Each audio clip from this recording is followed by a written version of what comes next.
Welcome to the Sedimentology Virtual Lab. We are now some a mile and a half northeast of Alexandria Bay, New York.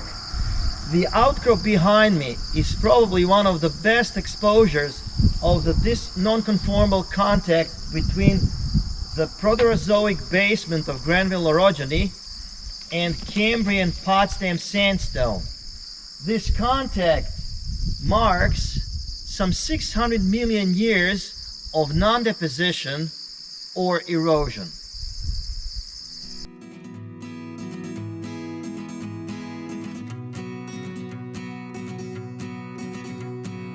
The Thousand Islands region on the axis of the Frontenac Arch is composed of the Precambrian highs that represent the topography over which the Potsdam transgression took place. This transgression represents the earliest marine onlap of the Proterozoic Granville basement and is exposed in the Circum-Adirondack region of New York and bordering areas of Quebec and Ontario. The timing of the onlap is problematic due to general lack of macrofossils in the lower part of the formation, also known as the Ausable member. The upper age bracket of this member is Middle Cambrian based on the Cretaceous zone trilobites reported from the overlying Basal Keysville member. In addition to trilobites recorded in the lowermost Keysville member, the Middle to Upper Cambrian age of the Upper Potsdam Formation is indicated by abundant findings of trace fossils and locally stranded metazoa.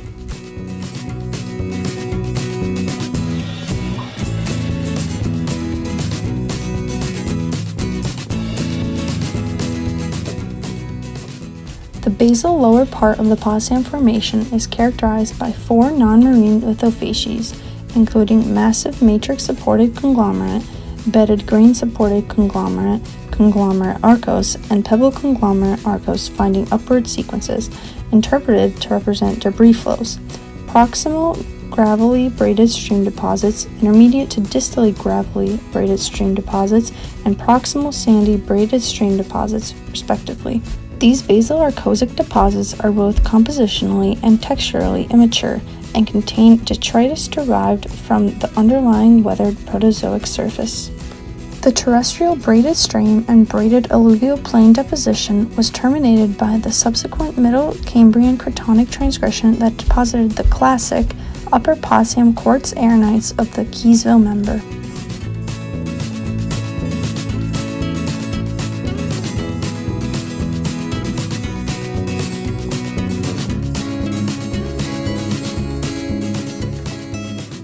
The Basal Potsdam Formation is in sharp contact with the Proterozoic gneiss that shows signs of alteration, illite, iron chlorite, and siderite.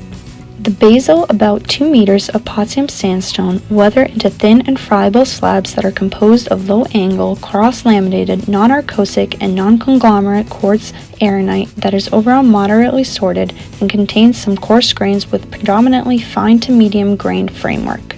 Sorting increases upsection and the sandstone becomes more massive. No body fossils or trace fossils are present in the Potsdam Formation at this outcrop.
At Alexandria Bay and its vicinity, the extreme textural maturity, lack of terrigenous silts and clays, lack of fossils, large-scale bedding, presence of silicrated sandstone breccias, and the sharp, class-free contact with the underlying basement all suggest subaerial, possibly Aeolian, beach berm coastal dune depositional environment.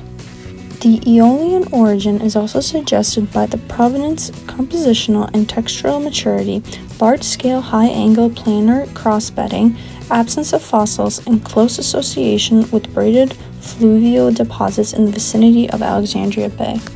Based on provenance analysis of detrital zircon and basal conglomerate class of the Lower Potsdam Formation, the framework grains originated from the Adirondack, Superior, and Grenville provinces.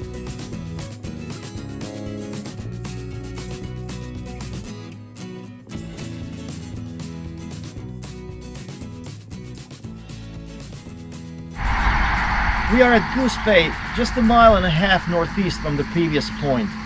Here we have a beautiful example of planar cross-lamination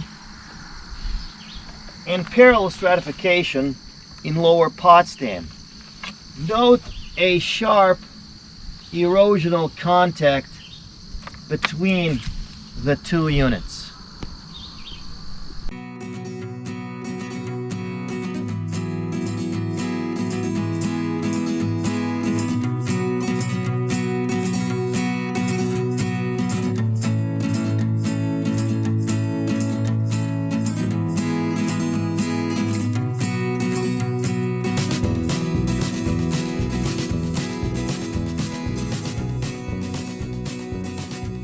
This road cut nicely exposes lowermost approximately 2.5 meters of Potsdam Sandstone. The basal, about 1.5 meters, is a cross-laminated medium and fine-grained quartz arenite showing tabular cross-bedding with curved base and sharp erosive tops. The overlying, about 40 centimeter thick tabular quartz arenite bed is characterized by planar to very low angle cross-lamination.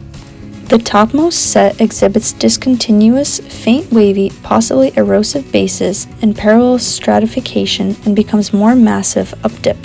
The exposed section is barren of body and trace fossils and contains no obvious microbially formed structures.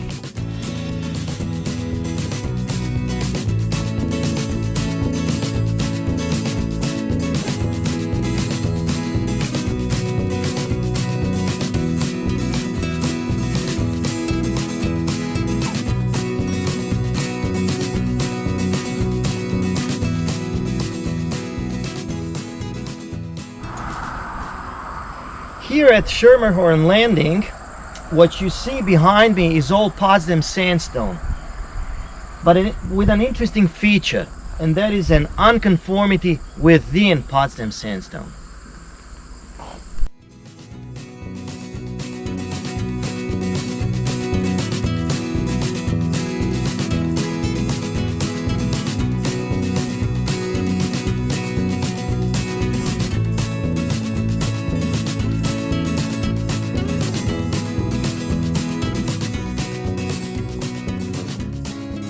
Note that between this location and Alexandria Bay, all the outcrops are either Proterozoic Grenville basement or Potsdam Sandstone, indicating that the Potsdam Formation blanketed topographic lows of the Proterozoic surface.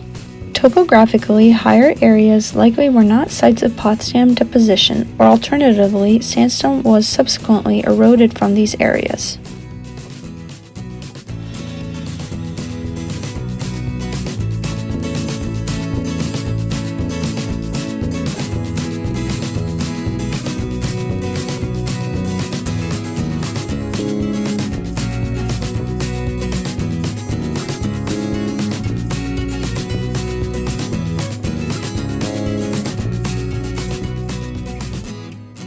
This basal sandstone characteristically weathers into thin slabs. Upward in the section, the sandstone becomes more massive.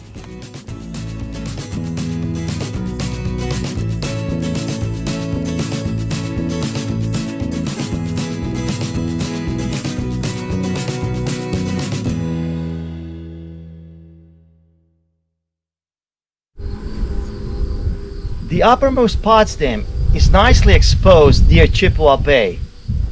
An interesting feature here are the U-shaped burrows that are nicely preserved in this 30 centimeters thick quaternite bed. Note that the Potsdam at this location, just 2 meters above this bed, is disconformably overlain by Teresa Formation.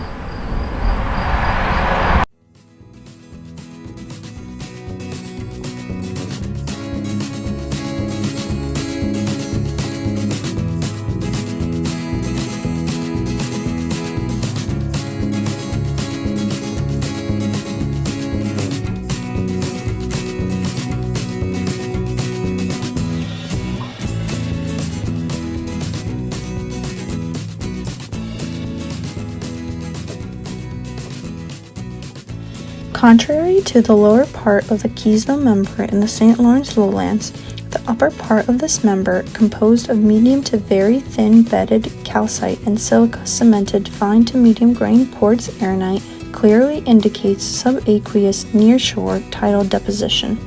This is indicated both by presence of current ripples, herringbone cross-bedding, mud cracks, soft sediment deformation, trace fossil assemblages of low-level suspension feeders of the Scolithus ichnofacies, including abundant U-shaped Diplocraterian trace fossils, as well as by rare presence of the inarticulate brachiopods. The Potsdam Formation varies in thickness from a few tenths of meters at southern localities of the New York promontory region to more than 650 meters north of Plattsburgh, New York.